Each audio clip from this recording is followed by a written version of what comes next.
Assalamualaikum warahmatullahi wabarakatuh.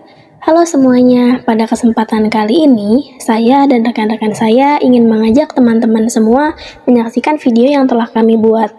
Jadi, pada video kali ini, saya dan kelompok saya akan membahas dan menganalisis mengenai karya dua dimensi milik Raden Saleh, yaitu Penangkapan Pangeran Diponegoro yang dibuat pada tahun 1857.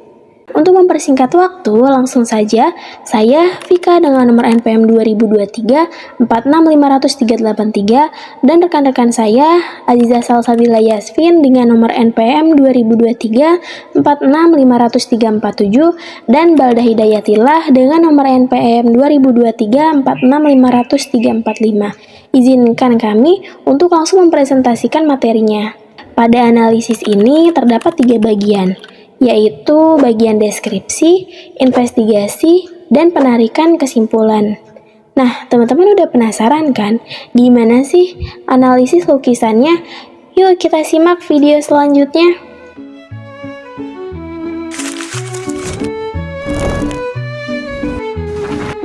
Kalian tahu kan film Mencuri Raden Saleh? Nah, kali ini kita akan membahas lukisan yang ceritanya dicuri di film itu. Lukisan itu judulnya Penangkapan Pangeran Diponegoro, atau kalau bahasa Belandanya, Gevangenname van Prins Diponegoro. Dan ya, ini bukan karya seniman kaleng-kaleng. Pelukisnya yaitu adalah Raden Saleh yang bisa dibilang maestro pertama kita dalam seni lukis. Dia bikin lukisan ini tahun 1857. Lukisan ini nggak main-main, bukan cuma sekedar seni, tapi juga sebagai political statement di mana dia mengangkat momen krusial di sejarah kita, yaitu momen Pangeran Diponegoro ditangkap. Tepatnya pas lagi ketemuan sama Letnan Jenderal Hendrik Marcus de Kock pada 28 Maret 1830. Lukisan ini adalah versi counter dari cerita yang beredar, di mana Raden Saleh tuh pengen nunjukin kalau penangkapan ini bukan happy ending buat Belanda, tapi justru tragedi buat mereka. Nah, lukisan ini ukurannya lumayan gede, sekitar 112 kali 178 cm. Jadi kalau lihat aslinya, kerasa banget impact-nya. Raden Saleh ngelukis lukisan ini pakai gaya romantisisme yang lagi hype banget di Eropa abad ke-19. Makanya detailnya, dramanya, emosinya, semuanya dapet. Dan sekarang lukisan ini aman dan dipajang di Museum Kepresidenan di Yogyakarta. Jadi, kalau kalian lagi main ke sana, wajib banget mampir.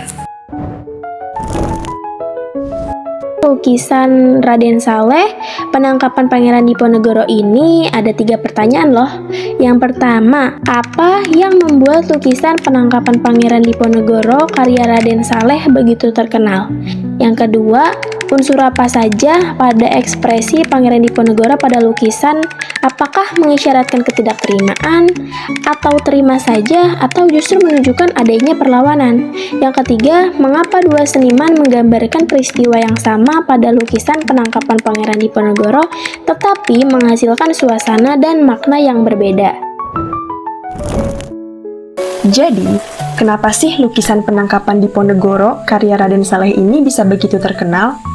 Salah satu jawabannya adalah karena lukisan Penangkapan Diponegoro bukan sekedar karya seni. Lukisan ini punya banyak emosi dan simbol-simbol yang menyuarakan perlawanan terhadap kolonialisme melalui sudut pandang pribumi. Jika dibandingkan dengan lukisan penyerahan Pangeran Diponegoro, karya Nicolaas Penneman, yang juga menggambarkan peristiwa yang sama, Pangeran Diponegoro dalam lukisan Penangkapan Diponegoro karya Raden Saleh ini digambarkan sebagai sosok yang berdiri tegap dan gagah, serta jelas memperlihatkan ekspresi perlawanan, seolah tengah menantang orang-orang kolonial yang hendak menangkapnya. Dengan menggunakan perspektif pribumi yang tertindas, lukisan Penangkapan Diponegoro menjadi bentuk protes Raden Saleh terhadap penjajahan dan penangkapan yang dianggapnya tidak adil. Dalam lukisan ini, Raden Saleh juga menggambarkan orang-orang Belanda menjadi sosok yang kerdil, sementara sosok Pangeran Diponegoro itu sendiri digambarkan sebagai sosok yang paling menonjol, berani dan tidak sedikit pun tampak ekspresi kepasrahan. Terus, kenapa sih lukisan Penangkapan Diponegoro karya Raden Saleh sama lukisan penyerahan Pangeran Diponegoro karya Nicolaas Penneman bisa menggambarkan nuansa dan menyajikan emosi yang berbeda? Padahal kan peristiwa yang mereka lukis adalah peristiwa yang sama. Nah, ada beberapa aspek yang mempengaruhi pembentukan nuansa emosi yang digambarkan oleh seorang seniman.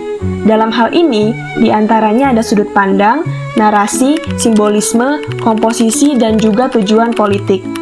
Raden Saleh dan Nicolaas Penneman jelas memiliki latar belakang yang berbeda.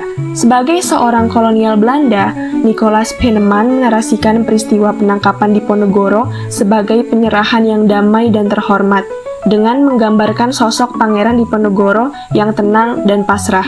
Hal ini juga dapat dilihat dari komposisi formal dan terstruktur yang ia gunakan. Melalui lukisannya, Nicolaas Penneman ingin menunjukkan pembenaran kolonialisme. Sementara, Raden Saleh sebagai seorang pribumi dan juga counter naratif terhadap propaganda kolonial Belanda menjadikan karya seni ini sebagai kritik kolonialisme. Lukisan penangkapan Diponegoro dibuatnya sebagai alat untuk merebut kembali narasi sejarah dan menjadikannya alat perlawanan budaya. Lukisan penangkapan Diponegoro yang dibuat 22 tahun setelah lukisan penyerahan Pangeran Diponegoro karya Nicolaas Penneman dirilis, hadir membawa narasi baru yang menggambarkan peristiwa tersebut dengan penuh ketegangan. Juga menyertakan simbol-simbol perlawanan melalui komposisi yang dinamis dan penuh emosi. Dengan demikian, lukisan penangkapan Diponegoro menjadi lukisan yang sangat penting untuk Indonesia. Lukisan ini bukan hanya sekadar karya seni, tapi juga simbol perlawanan dan merupakan bagian dari sejarah yang tak boleh terlupakan. Nah teman-teman, gak kerasa ya sekarang udah di penghujung video. Saya sebagai perwakilan ingin mengucapkan terima kasih banyak karena teman-teman udah meluangkan waktu untuk menyaksikan video kami. Semoga apa yang kami sampaikan di dalam video bisa menambah pengetahuan baru untuk teman-teman. Sampai jumpa di video selanjutnya lagi. Bye bye, wassalamualaikum warahmatullahi wabarakatuh.